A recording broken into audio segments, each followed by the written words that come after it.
अस्सलाम वालेकुम। हम कैम्ब्रिज ओ लेवल मैथमेटिक्स की कंप्लीट वीडियो सीरीज़ के साथ हाजिर हैं। इस सिलसिले में हम ऑड्री सिम्पसन की बुक यूज़ कर रहे हैं क्योंकि वो एक ही किताब में कंप्लीट कोर्स कवर करती है। कैम्ब्रिज की रिकमेंडेड भी है और एग्जाम स्टाइल क्वेश्चंस भी उसमें मुनासिब तादाद में दिए हुए हैं। स्टार्ट करते हैं चैप्टर 24 की आखिरी एक्सरसाइज 24.2 बेसिक्स चैप्टर है प्रॉबिलिटीज़ की ट्री डायग्राम और वेन डायग्राम के हवाले से आपको थोड़ा सा इंट्रोडक्शन दे रहे हैं।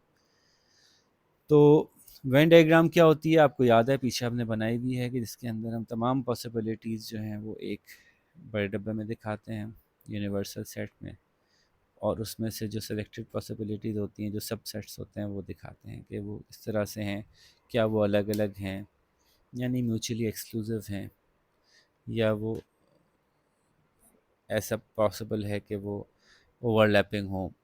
तो मुख्तलिफ पॉसिबिलिटीज़ हम वेन डायग्राम में देखते हैं। ठीक है, तो वेन डायग्राम से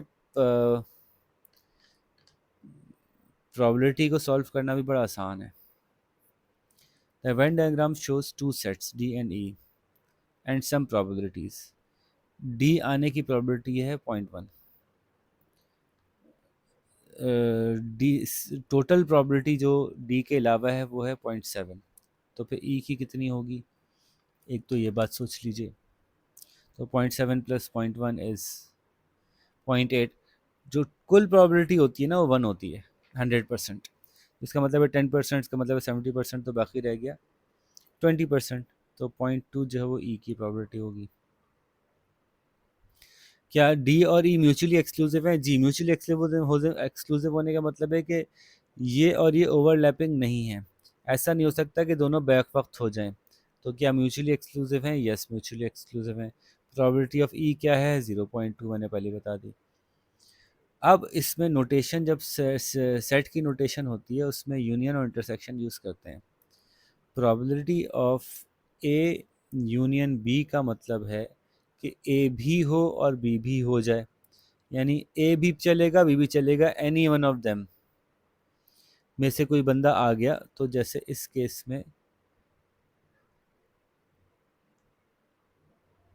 अगर ए यूनियन बी निकालेंगे तो ये सब कुछ आ जाएगा, यहाँ इनमें से कोई भी हो सकता है वो। और अगर ए इंटरसेक्शन बी निकालेंगे तो सिर्फ ये होगा, ये वो एरिया है जो ए भी है और बी भी है, तो ए एंड बी। तो इसको हम कहते हैं ए और बी, एनी ऑफ देम। और probability of A intersection B का मतलब होता है ए भी चाहिए एंड बी भी चाहिए। आपको याद है एंड के केस में हम मल्टीप्लाई करते हैं और के केस में हम ऐड करते हैं। उसके अलावा फिर आपको बाकी एक एक करके सवाल करते आते हैं तो समझाते जाता हूँ कि और क्या क्या सिंबल्स हैं जो पीछे हमने वेन डायग्राम जब शुरू में पढ़ी थी तो उसमें पूरा ये किया हुआ था सॉल्व। तो write down the probability of D and E, दोनों ही हों एक साथ। तो ऐसा है ही नहीं ना, दोनों एक साथ हो ही नहीं सकते। तो the probability of D and E is zero. D और ई की डी यूनियन ई निकाल लीजिए। तो यूनियन का मतलब क्या था, और जब और होता है तो हम ऐड करते हैं। तो 0.1 plus 0.2 is equals to 0.3 probability. अब इसके ऊपर हम काम करते हैं। अब आपको याद होगा कि प्रोबेबिलिटीज़ और सेट्स की टर्म में ये डॉट डॉट डैश जो है ये कॉम्प्लीमेंट की निशानी है, यानी वो सब कुछ जो डी में नहीं है। डी कॉम्प्लीमेंट का मतलब एनीथिंग अदर देन डी। तो डी के अलावा बाकी सब कुछ है ही कितना, तो डी 0.1 है तो बाकी सब कुछ 0.9 है। तो किसी चीज़ का कॉम्प्लीमेंट निकालना होता है तो 1 में से उसकी प्रोबेबिलिटी माइनस कर देते हैं। तो ये आसान फार्मूला है, दिस इज 0.9। ठीक है, इसका नेक्स्ट क्वेश्चन देखते हैं, question number 2। In a class of, अच्छा दो ही सवाल है, वो good. In a class of 35 students, 20 wear glasses, 10 are tall for their ages, and 20 are tall and wear glasses. Draw two Venn diagrams, one showing the number in the sets G and T, and one showing the probabilities. Okay, दो Venn diagrams बना लेते हैं भाई, ऐसी और और दूसरी ऐसी। ठीक है, जाहिर है दोनों में कुछ ऐसे भी हैं जो टॉल भी हैं और ग्लासेस भी वेयर करते हैं, तो फिर हम ओवरलैपिंग बना लेंगे। दो ऐसे हैं जो टॉल भी हैं और ग्लासेस वेयर करते हैं, टोटल 10 हैं जो टॉल हैं, तो दो इधर चले गए तो 8 इधर बच गए।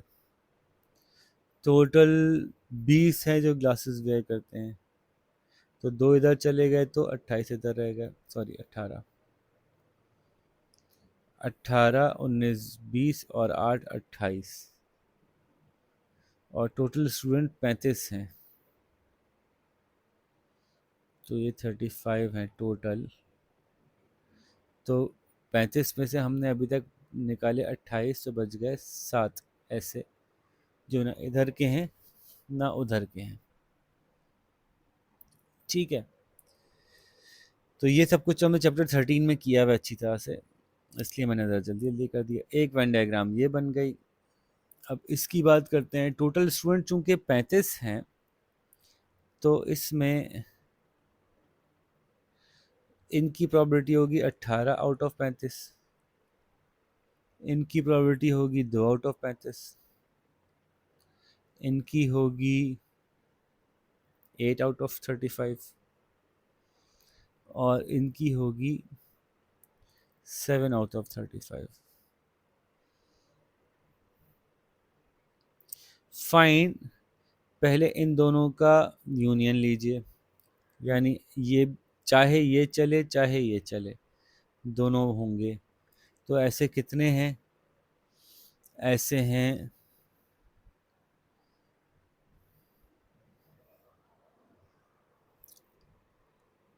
18, 20 और 8, 28। 28 ऐसे हैं जो इनमें से कोई एक ज़रूर है, तो फिर उसका कॉम्प्लीमेंट ले लीजिए। तो इन सबको ऐड करते हैं तो 28 आउट ऑफ 35 आता है, लेकिन हमें उसका कॉम्प्लीमेंट चाहिए तो उसको 1 में से माइनस कर दें।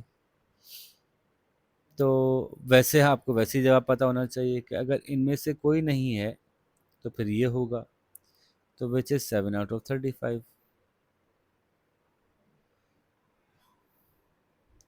इसका आखिरी पार्ट है, स्टूडेंट जो ग्लासेस वेयर करता है, ग्लासेस वेयर करता है is picked at random. What is the probability that he is tall also? Also must be. तो ये सिर्फ यही दो ही बच्चे ऐसे हैं जो ग्लासेस भी वेयर करते हैं और टॉल भी हैं। ठीक है, ऐसे ही है? नहीं, बल्कि हमने सेलेक्ट किया ऐसे बच्चों को जो ग्लासेस वेयर करते हों, तो फिर तो उनकी टोटल नंबर ही लिमिट हो गया ना, अब 35 नहीं रहे। हमने सारे बच्चों में से कोई एक बच्चा रैंडमली सेलेक्ट किया और वो ग्लास वेयर करता था, इसकी तो हो गई 20 आउट ऑफ 35। हम ये कह रहे हैं कि ग्लासेस वालों में से सेलेक्ट किया, तो अब टोटल पॉपुलेशन 35 नहीं रही, ग्लासेस वालों की टोटल पॉपुलेशन है 20। इसमें से कितने ऐसे हैं जो टॉल भी हैं? दो ऐसे। तो ये है लास्ट वाले की प्रॉबिलिटी, और एक्सरसाइज ख़त्म। तो बस जल्दी से इसको कंप्लीट कीजिए और एग्ज़ाम स्टाइल पे आइए। अपना ख्याल रखिए। अल्लाह हाफ़िज़।